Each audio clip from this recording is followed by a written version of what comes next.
isn't ready for better relationships, this is the Real Connect podcast, where we're going to dive deep into how to improve your connections across the board.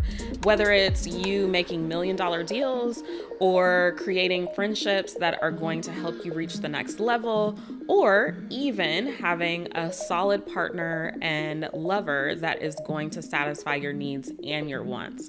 We're going to cut through all the fluff, get to the nitty gritty. I'm going to share my personal stories. I'm also going to have experts that are going to share insights on how you can become your absolute best self through quality relationships. All right, y'all, are you ready? Because I am.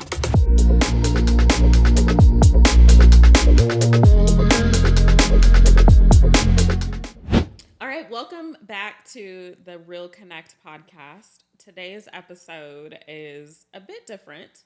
It is me and Logan. Wonderful Logan is back. Okay. I'm back again. The husband is back because this episode is involving both of us, and it was something that we have not really shared at all, maybe with just like a handful of people, I would say, right? Give or take. Family, really close friends. Yeah. And the reason being is that it was just a private matter, to say the least, and a sensitive matter. But I think that it's important to share it. And, you know, timing is everything. And I've been holding it hostage for long enough. And I think, you know, it's not just my experience, it's also Logan's experience. And it was one of those things that I was like, okay, when it's the right time, we'll share. And one of the main things for me is for people to hopefully see that people don't wear their what is happening on their sleeve. You have no idea what people are going through, and I think that it's just really important to be cognizant and connect with that and understand that, and also be sensitive to that. But I don't know. Do you want to start, or do you want me? Why don't you kick it off? All right. So I'm a guest. Yeah. So last year, 2023, we went through a pretty tumultuous phase, and it was a significant health scare, and it was Logan's health scare that I was highly impacted by, and it was completely unexpected. In April of last year, basically what happened was he thought that he was, my stomach just growled. Basically what happened of April of last year, for starters, Logan was feeling like he was coming down with something like a flu. Or maybe COVID, a cold, something. Something, yeah. Right? And he asked me, can you go get me like some orange juice, some ginger ale, because everyone knows. And chicken noodle soup, don't ever forget that. Right, chicken noodle soup, because some way, chicken noodle soup and ginger ale and fixes orange everything. Juice heals everything. So I went to the grocery store. The grocery store is literally right across the street from our house. Yep. And I was gone no longer than maybe 15 minutes. Went to the grocery store, came back home. I had a missed call from Logan. He always calls me through WhatsApp. Don't ask. But he called me through WhatsApp, saw the missed call, didn't answer. Looked back at my phone like seconds later, and he had texted me, help me. And like I had just gotten into the house. I dropped the grocery bags, and I like jetted up the stairs. Because I'm like, first of all, I have never seen anything like that from him. Like a help me message was just completely alarming. Jetted upstairs. I saw him like over the edge of the bed, and he looked discolored, like very damn near like greenish, very pale, and he couldn't breathe, and he was like clammy, and I was like, what is going on? And he told me that he thought that he had a seizure. And I was like, a seizure? And keep in mind, like, you know, when you're going through this is emotions, like you're just like going through it. And I was just like, what do you mean a seizure? Like, you don't have seizures. Okay. Like, what is happening? And basically he was like, I don't feel right. And I'm like, do you want me to call the ambulance? And he's looking at me like distraught. And I'm like, let's go to the hospital. He's like, I want to go to the hospital. Thank God Emory's right down the street. Right. So we go to Emory, and he's like, not very kind of disoriented. You can tell very scared, and like, I'm alarmed, but like, I have to try to hold myself together for him. And we get to the ER, and like, you know, one thing too to think about is like, I've been around the hospital world for a long time. So like, if you ever need significant assistance quickly, just say like, it's typically like a heart issue or something like that, and they'll typically see you or triage you really fast. So I'm like, listen, something's going on with his heart. He has chest pain, he has a fever, all of these things. They immediately take him back, and they triage him. And while they triage him, they're like, and triage is just, they just take your heart rate and all of the things. They basically assess where you are. And they're like, okay, your heart rate is like 175. And he's just sitting there like, it's 175. And they're like, you know, they go on the monitor, and they're like, or the walkie-talkie or whatever. And they're like, you know, we need to get him back immediately. We're coming up. That's what they said. And they immediately grabbed him. And I'm still like oblivious. Like, I'm nervous, but I'm oblivious because I'm like, okay, you know, I'm very logical, and like, we're in the right place. We're at the hospital. Okay. He goes back a few hours later, maybe even an hour or so later. They find out that he has blood clots in his lungs. And my heart eventually. Yes. So they put him into the ICU. And I'm like, yo, the ICU? Okay. This is not, initially when they were like, oh, he has blood clots in his lungs, I'm like, okay, babe, you're cool. They're just going to give you some blood thinners. We're going to be out of here. And then they're like, oh, and we found some in his heart. We need to take him to ICU. So he's transferred to ICU within hours, very short period of time. Within an additional couple hours, like, he's on oxygen. He can't breathe on his own, technically, almost. And he's struggling. And I'm just like, what is happening? How are you feeling? Do you even remember all this? Because at this point, they start giving him drugs. Yeah. It was all just a blur from the beginning. The next morning, the physician comes in, and they're like, yeah, so he had a heart attack. And I'm like, what the fuck? No one was more shocked about it than me. I'm just like, and I'm the guy who's running half marathons. Yes, multiple 4 times. or 5 times a year. I mean, he would work out twice a day. Twice a day. Like, that was normal years. for him to work out twice a day. Intense workouts. Too. Yes, very intense. And he was super fit. He was like, you know, weight training, all of the things. So this is all just coming out of left field.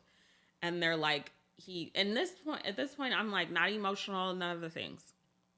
And the doctor comes in and says that. And I'm like, what? He had a heart attack. And like, you're just like, I can't even comprehend what you're speaking right now. And they're like, we need to do a procedure. And they're like, and I'm like, okay, when? And they're like, immediately. And I'm like, what? And he's like, still on oxygen, can't really breathe. And they're like, well, sir. I don't even remember that conversation. It's crazy. And I'm like, they're like, well, sir, how do you feel? Can you breathe on your own? And he's like, no. And I'm like, he can't even lay down and breathe on his own. And they're like, okay, well, in that case, we're going to have to put him under and intubate him. And I'm like, I've watched enough Grey's Anatomy to know that intubation is not really what you want to hear. And they're like, you know, he'll be comfortable. And like, I just lost it, like emotionally lost it. And Logan's like over there halfway high on like oxygen. And he's like, I'm like, you know, they're like, we'll give you a second, but we need to do this immediately. And I just remember calling my friend Tiff, and I'm like, I can't do this. Like, what are we supposed to do? And I'm like, okay, let me get it together. And I went over to you, and I'm like, babe, are you okay? Like, are you okay to do the procedure? And you're just like, I just want to feel better. So we do the procedure. They find nothing. Mind you, the idea of sitting in a waiting room while like a procedure is happening is beyond, it's very tough to sit and just wait. They end up coming out, and they're like, you know, his heart is in bad shape. Like, really bad shape. We don't really know why. You know, we need to transfer him to the main hospital. that can accommodate him. Emory University. Yes, in the event something hits the fan. And I'm like, okay.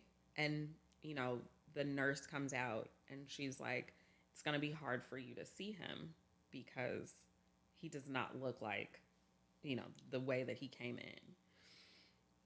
So we go, I just remember going back to the room. Listen, I'm just sharing this just like, it's a crazy story. And the main thing is that, you know, there's a point at the end of all of this, but overall, he ended up having a stroke.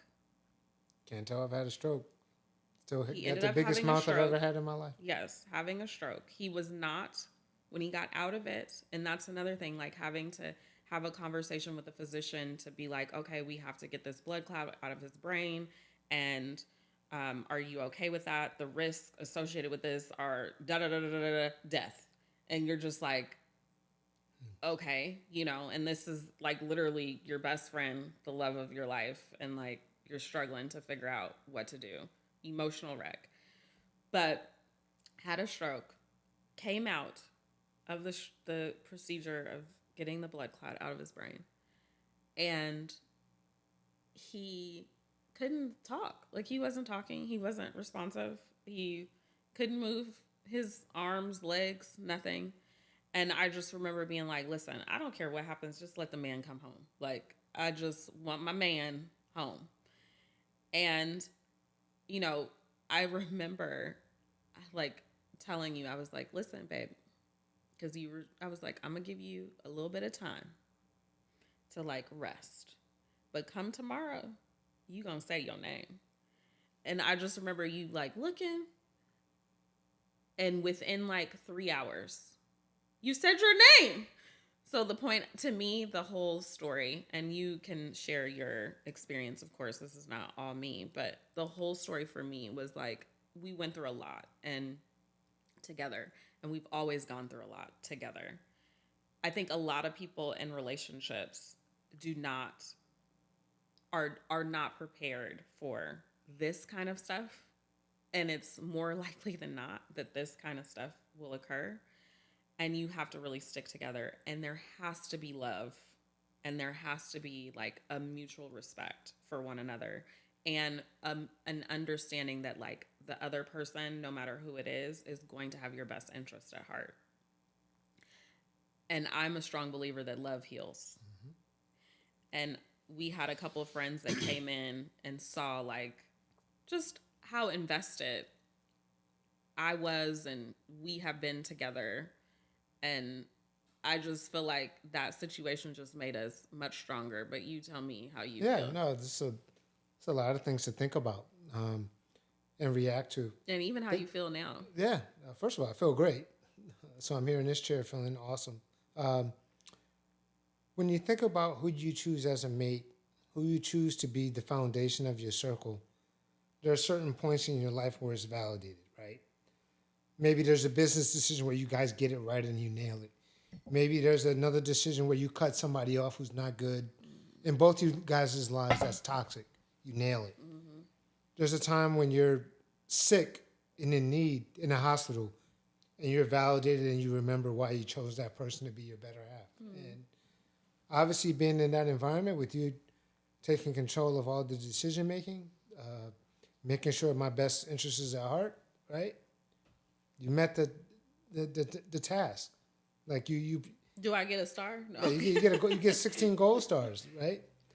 And a lot of that is like really important. You know, your podcast often talk about relationships. Mm-hmm. The relationships that you choose, those are the moments where they get tested, and you really find out who's with you or who's not. And maybe some people may be with you. There may have been a similar. If this situation would have happened to somebody else who's with someone, maybe that relationship might not have been as tough and as tight knit. For you to stay calm, for you to process the situation, there's levels to it. Mm-hmm. Tamika's heard me say it many times. There's levels to things in life. The other revelation that I had is who's there and who wasn't. Facts. Who called and who didn't. And it's not like my phone was, available for anybody to call me because I was incapacitated. Right. but who tried to reach out Right. to call And post. and post or just to check in with you. Mm.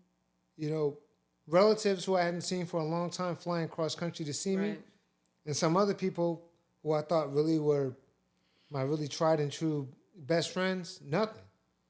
So again, when the moments really get tough, people always show you how much they love you, how much they care. And we can't forget about those things. It's not about holding a grudge.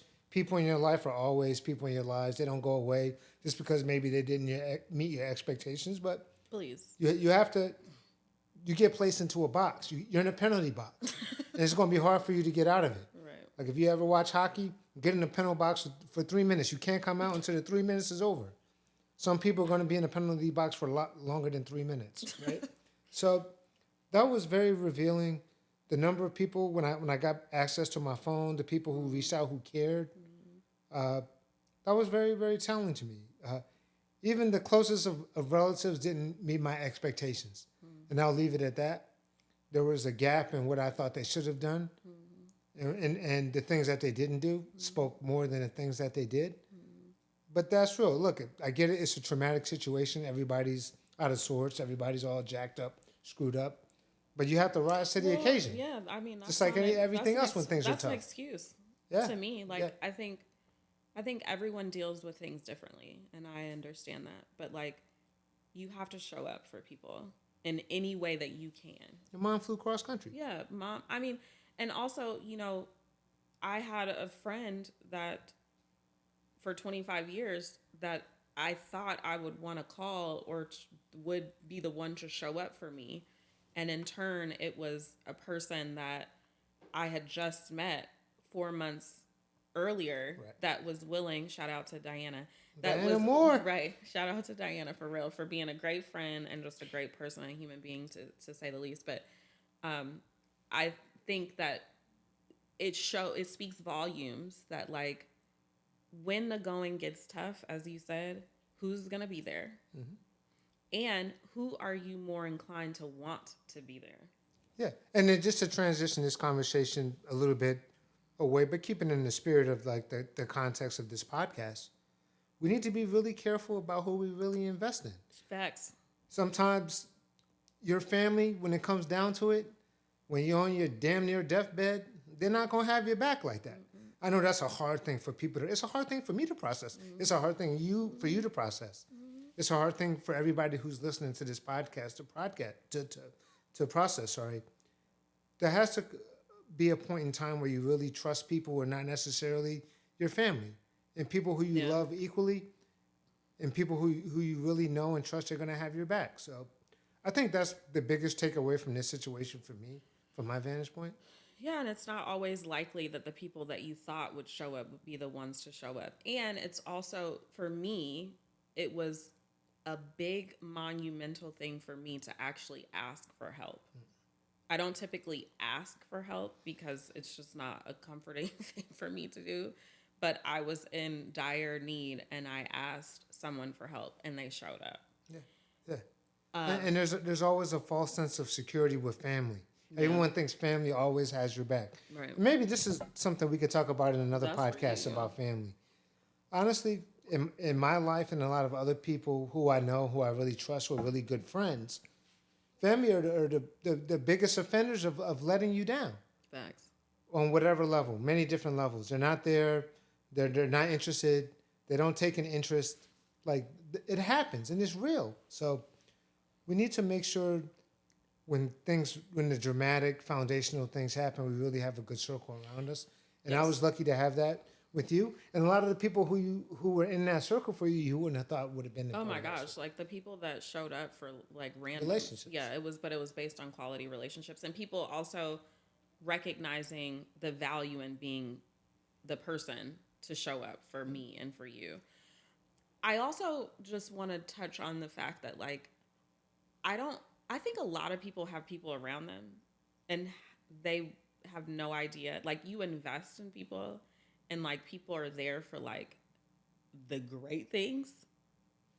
But like there are very few people that would show up during the real deal shit. Everybody's always around when the champagne is flowing, things Right. are well, When you spending everybody's money, successful, everybody's happy for a nice yes, holiday, New Year party. yes. Like, yeah, but what about all the other Or 364 when you're days out of the up, year? like when you're just living. I've been around so many people business wise and just that are doing well for themselves. And it's so ironic. We talk about this a lot too. It's so ironic that people that do well for themselves actually have less people that are there for them. That's right. Because it's so difficult to find people that genuinely give a shit. Less is more. A smaller circle Yes. is better. It is. I've But noticed that even in my still, life. true. But even still, I think people have small circles that it just so happens that the people that are around them have been there for quote unquote bad things, but they're not the real deal bad things. Right. Right. And they're still benefiting from the relationship. I think the key for quality relationships is like, yes, you benefit from one another, but that's not the primary focal point of the relationship. The primary focal point should be that you care about one another. And you enrich one Yes, another. you enrich one another. You're not gaining an outcome from a person. Like you are helping people to spiritually elevate, but not like taking something from them from a tangible standpoint. And sometimes I you have think to be that's inconvenienced.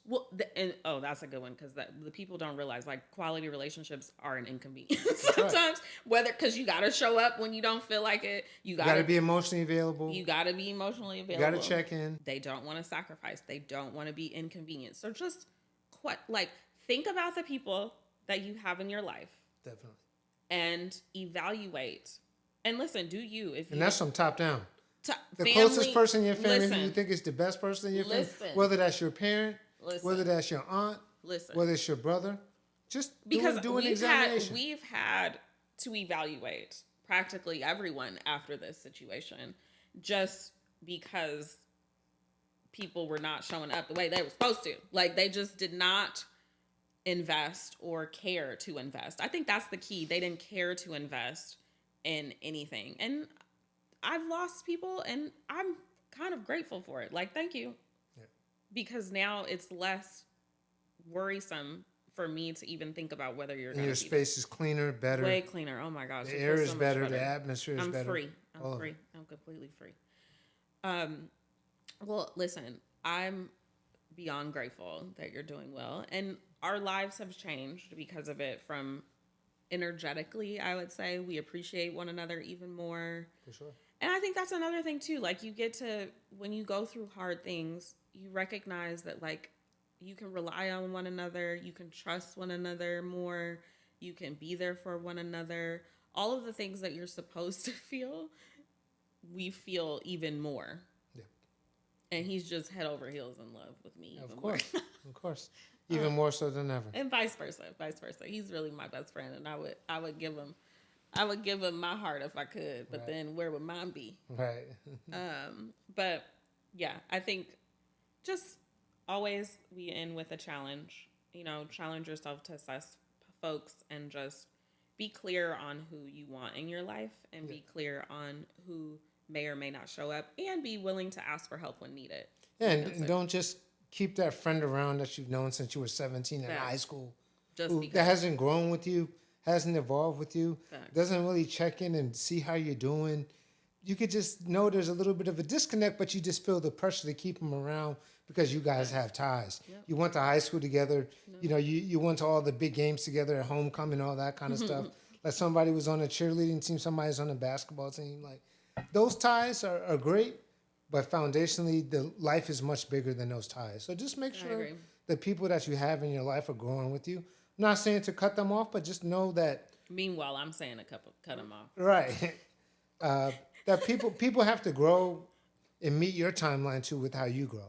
And agreed. That's where the best things happen. That's where the best relationships are nourished and they blossom a little bit more. Well, and to end too, I also want to say that like being more open to releasing to people, because I was in an uncomfortable situation and I normally don't share, and like I shared with people that I just met about this, because you have to be vulnerable. You have to release at any given time. You have to be very just vulnerable. Yeah, you just have to be vulnerable, and I don't like that all the time. But it was a realization for me that there's so much value in vulnerability, and vulnerability is strength, like Brene Brown says. So yes, and I'm all about family. Love your family. Just make sure they're there for you the way that you're there for them. facts. Reciprocity is always key. So. Key. All right. Until next time, subscribe, like if you like this episode, or if you share it with anyone that may need to hear and be reminded that it is super important to just recognize the types of relationships that you're investing your time in. And listen, real stuff happens at any given time, like it happened with myself and Logan. And I just want you to have the best people around you to get you through, because that's imperative. But until next time, thank you so much.